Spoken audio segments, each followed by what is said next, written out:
¿Qué harías si tu vida dependiera de una sola decisión? Imagina estar al borde de la muerte, rodeada de una multitud sedienta de justicia, con las piedras listas para caer sobre ti. Este fue el momento que cambió para siempre la vida de una mujer anónima en Jerusalén. Una mujer que encontró no solo perdón, sino una segunda oportunidad en medio de su mayor desesperación. Era temprano en la mañana y el sol comenzaba a iluminar las calles de la ciudad. Jerusalén estaba en su punto más activo. Los mercaderes preparaban sus puestos, los peregrinos llegaban al templo para orar y los niños corrían por las calles. En medio de este bullicio, Jesús, el Maestro, se encontraba en el templo enseñando a una multitud atenta. Sus palabras eran como agua fresca para los sedientos, llenas de sabiduría y gracia. De repente, un grupo de escribas y fariseos irrumpió en la escena, arrastrando consigo a una mujer. Sus rostros reflejaban indignación, pero en sus ojos brillaba la malicia.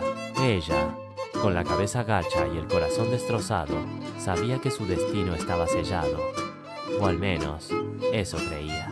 Maestro, esta mujer ha sido sorprendida en el acto mismo de adulterio, declararon con voz fuerte. Moisés nos mandó en la ley apedrear a tales mujeres. ¿Tú qué dices? Juan 8, 4, 5. La multitud contuvo el aliento. Todos sabían que esta no era una pregunta sincera, sino una trampa. Si Jesús la perdonaba, estaría violando la ley de Moisés. Si la condenaba, perdería su reputación de misericordia. Pero en medio de este dilema, había algo más profundo en juego. La vida de una mujer que, a pesar de su pecado, era amada por Dios. La mujer no podía levantar la mirada. Sentía el peso de cientos de ojos sobre ella, juzgándola, condenándola. Recordaba cómo había llegado a este punto, las decisiones equivocadas, los momentos de debilidad, la sensación de vacío que la había llevado a buscar amor en lugares equivocados. Ahora, estaba a punto de pagar el precio más alto. Los fariseos la habían sorprendido en flagrante adulterio, un pecado que según la ley merecía la muerte por lapidación. Levítico 20, 10.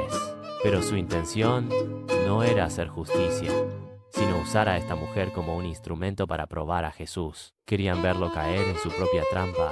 Querían que eligiera entre la ley y la misericordia. Para la mujer, sin embargo, este no era un juego. Su vida estaba en juego, no solo físicamente, sino también emocional y espiritualmente. Sabía que había fallado, que había pecado, pero en lo más profundo de su corazón, anhelaba una segunda oportunidad. La mujer estaba paralizada por el miedo. Las voces de sus acusadores resonaban en sus oídos, mezclándose con los murmullos de la multitud. Recordaba cómo había comenzado todo, la soledad que la consumía, la necesidad de sentirse amada, las promesas vacías de un hombre que solo la usó y la abandonó. Ahora estaba al borde de la muerte, rodeada de una multitud sedienta de justicia. Los fariseos la empujaron al centro del círculo, frente a Jesús. Sus rostros reflejaban indignación, pero en sus ojos brillaba la malicia. Ella, con la cabeza gacha y el corazón destrozado, sabía que su destino estaba sellado, o al menos eso creía. Pero cuando levantó los ojos y vio a Jesús, algo en su semblante la hizo detenerse. No había condenación en sus ojos, solo una profunda compasión. Era como si él pudiera ver más allá de su pecado, como si conociera cada detalle de su historia y aún así la mirara con amor. Jesús, en un acto que dejó a todos perplejos, se inclinó y comenzó a escribir en el suelo con su dedo.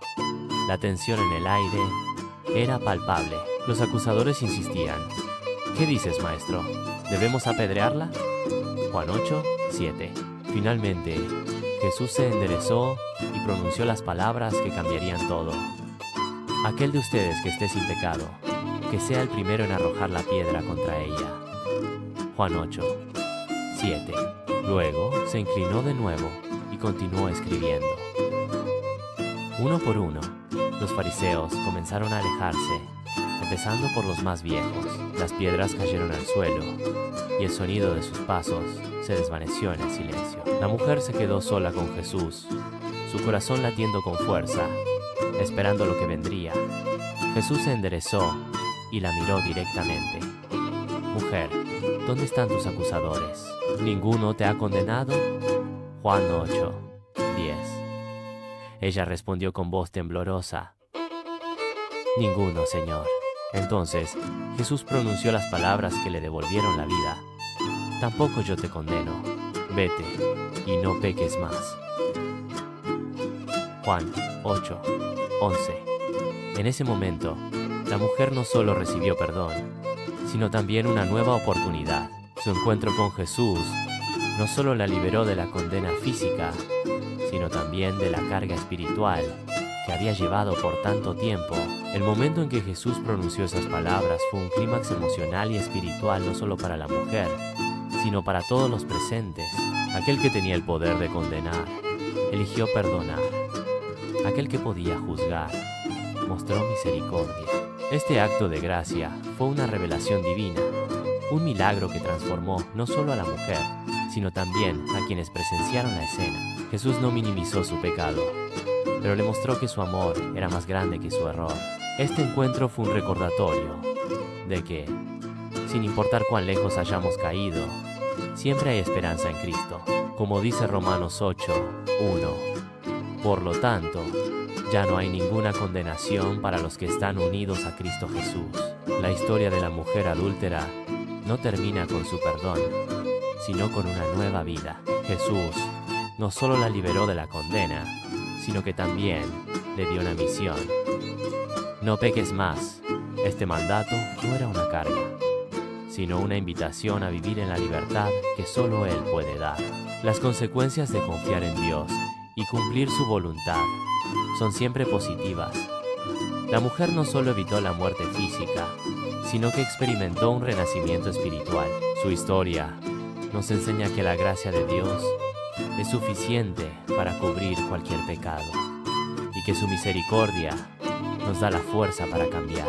Como dice 1 Juan 1, 9, si confesamos nuestros pecados, Él es fiel y justo para perdonar nuestros pecados y limpiarnos de toda maldad. La historia de la mujer adúltera es un recordatorio poderoso de que nadie está más allá del alcance de la gracia de Dios. No importa cuán grande sea tu pecado, su amor es más grande. No importa cuántas veces hayas fallado, Él siempre está dispuesto a darte una segunda oportunidad. Hoy, Jesús te está mirando con los mismos ojos de compasión con los que miró a aquella mujer. Él no te condena, pero te invita a dejar atrás tu pasado y caminar en la libertad de su perdón. ¿Qué piedras estás cargando hoy? ¿Qué pecados te mantienen atado? Jesús te dice: tampoco yo te condeno. Vete y no peques más. Su gracia es suficiente para liberarte, sanarte y transformarte. No dejes que el miedo o la vergüenza te impidan acercarte a Él. Como dice Hebreos 4, 16. Acerquémonos, pues, confiadamente al trono de la gracia, para alcanzar misericordia y hallar gracia para el oportuno socorro. Hoy es el día para recibir tu segunda oportunidad. No importa cuál sea tu historia, Jesús está listo para perdonarte y darte una vida nueva. ¿Aceptarás su invitación? Porque de tal manera amó Dios al mundo, que ha dado a su Hijo unigénito, para que todo aquel que en Él cree no se pierda, mas tenga vida eterna. Juan 3, 16. La decisión es tuya. ¿Qué harás con Jesús?